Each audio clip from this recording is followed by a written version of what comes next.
Au nom du Père, du Fils et du Saint-Esprit, ainsi soit-il. Bien, chers frères, nous célébrons, vous le savez, ce soir la fête de Notre-Dame du Rosaire.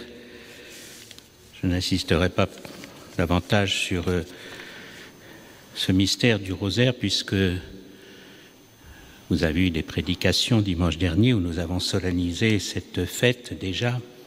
Je voudrais simplement vous rappeler un épisode qui, pour vous encourager à la récitation de cette très belle prière, on pourrait dire que c'est la prière particulière pour notre époque, en raison de l'apostasie, de l'abandon des masses du règne de notre Seigneur Jésus-Christ. Il y a un saint dominicain qui a vécu au XVe siècle, qui s'appelait Alain de la Roche. Il est né à Saint-Malo, il est bien heureux, XVe siècle donc, qui était un grand théologien, comme beaucoup de dominicains, qui a enseigné à l'université de Paris, qui était un spécialiste de mariologie, c'est-à-dire la théologie qui touche le mystère de la Vierge Marie. Et il a prêché, comme tous les prédicateurs, l'amour de cette très belle prière. Il l'a répandue, spécialement au niveau des fidèles, dans tout le nord de la France et puis dans les Pays-Bas. Il est mort assez jeune, 41 ans. C'était un grand dévot de la Sainte Vierge et un grand dévot, un grand propagateur du rosaire. Et dans ses écrits, eh bien, il rapporte des révélations, quelques révélations qu'il a eues de la Vierge Marie, révélations privées, et spécialement d'une de ces révélations où la Sainte Vierge lui a fait 15 promesses pour ceux qui seraient fidèles à réciter les mystères du rosaire. Vous savez qu'il y a 15 mystères du rosaire. Bon, ce sont des révélations privées, mais au XIXe siècle, alors que cela s'était répandu, le Saint-Siège, du temps de Léon XIII, a donné son sceau, en quelque sorte, à ces promesses, dans la mesure où l'Église dit qu'on peut tout à fait y adhérer. Il n'y a rien qui aille contre la foi. Je ne vous donnerai pas toutes les 15, mais j'en retiendrai quelques-unes pour vous encourager. À tous ceux, dit la Vierge Marie, à tous ceux qui réciteront dévotement le rosaire, le bienheureux Alain de la Roche dit, la Vierge a promis sa protection toute spéciale et de très grande grâce. Très grande grâce, voyez. Et celui qui persévérera, voyez, elle insiste dans la persévérance, parce que vous en êtes tous témoins, nous en sommes tous témoins, on se lance dans cette pratique de la récitation du chapelet, du rosaire, et puis quelquefois, ça devient un peu long, on se lasse un peu. La Sainte Vierge dit à ceux qui persévéreront dans la récitation du rosaire, je donnerai des grâces signalées, c'est-à-dire des grâces particulières dans leur vie. La troisième promesse, c'est que la Vierge dit, le rosaire sera une armure très puissante contre l'enfer. Il détruira les vices, il délivrera du péché et il dissipera l'hérésie. Et le chapelet, le rosaire, c'est une arme contre l'hérésie. Et aujourd'hui, bien chers frères, s'il y a tant de mal qui se fait, s'il y a tant de péchés, de vices qui se répandent dans le monde, c'est parce que la foi a disparu. Et nous le voyons en tant que prêtres, les âmes qui sont fidèles, les familles qui sont fidèles à la récitation du chapelet, sont protégées d'une manière particulière. La cinquième promesse, celui qui se confie à moi par le rosaire ne périra pas, dit la Vierge Marie. C'est donc une assistance particulière pour se sauver. Et spécialement, septième promesse, à l'heure de la mort, les vrais dévots du rosaire seront aidés à leur mort par les secours du ciel.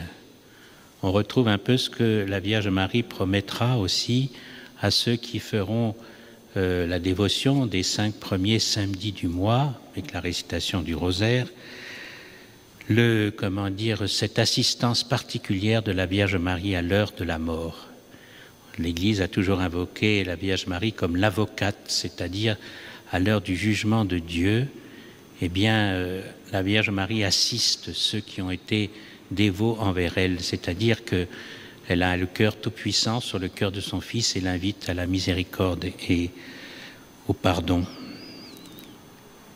Donc les vrais dévots du rosaire seront aidés à leur mort par des secours du ciel. Pour les âmes du purgatoire, elle dit, c'est la 9e promesse, elle promet de délivrer très promptement du purgatoire les âmes qui auront été dévotes à son rosaire. Et, 10e promesse, ceux qui ont été dévots envers le rosaire, les véritables enfants du rosaire, jouiront d'une gloire particulière, d'une grande gloire dans le ciel.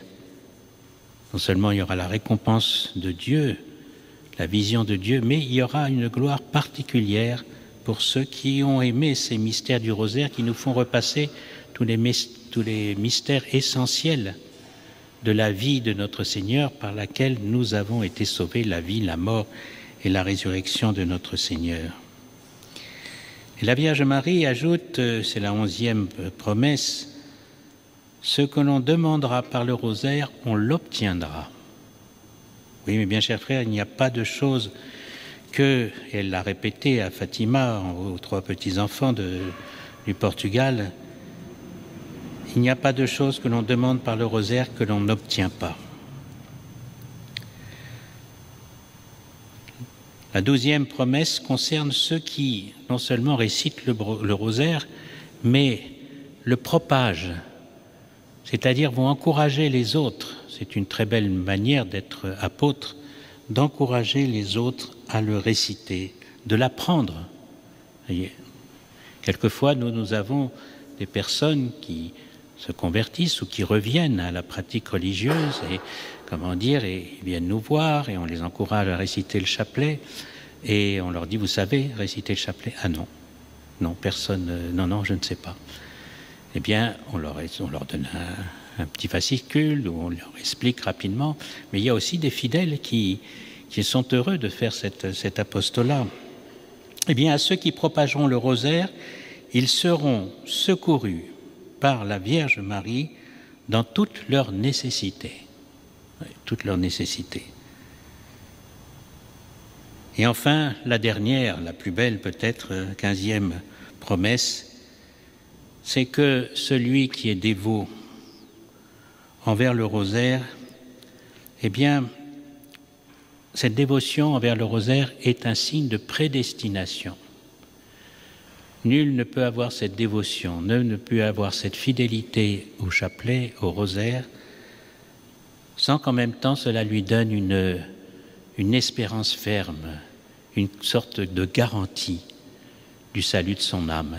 Comment imaginer un instant que la Vierge Marie puisse abandonner, ne pas assister celui qui, toute sa vie, eh bien, aura cherché à la vénérer, à l'honorer dans ses mystères, où elle a accompagné notre Seigneur jusqu'au pied du calvaire, et par la suite, au moment de sa résurrection, qu'elle puisse les abandonner, eux qui ont cherché à la mettre en valeur. Oui, la dévotion au rosaire est un grand signe de prédestination. Et là où il y a le rosaire, là où il y a le chapelet, il y a la Vierge Marie, et la Vierge Marie est inséparable de son Fils. Et dans la crise que traverse notre société, et même la crise grave que traverse l'Église, la dévotion au chapelet, la dévotion au rosaire est un grand signe d'espérance. Bien, chers frères, nous qui perdons tant de temps dans la journée, faisons un examen de conscience de voir le temps que nous perdons. Je ne parle pas du temps nécessaire, les soins du corps, la nourriture, le vêtement, tout ça, c'est du temps nécessaire, et même du temps de repos qui est nécessaire. Je parle du temps que l'on perd inutilement à papillonner sur des choses bêtes, inutiles. Et comparons-le au temps que l'on consacre à Dieu. Un chapelet, c'est un petit quart d'heure, 20 minutes. Si on le médite, si on le récite, eh bien, il y a tellement de fruits derrière que ce serait folie de laisser passer ce moyen si facile de sauver son âme et de sauver l'âme de ceux qu'on aime. Au nom du Père et du Fils et du Saint-Esprit, ainsi soit-il.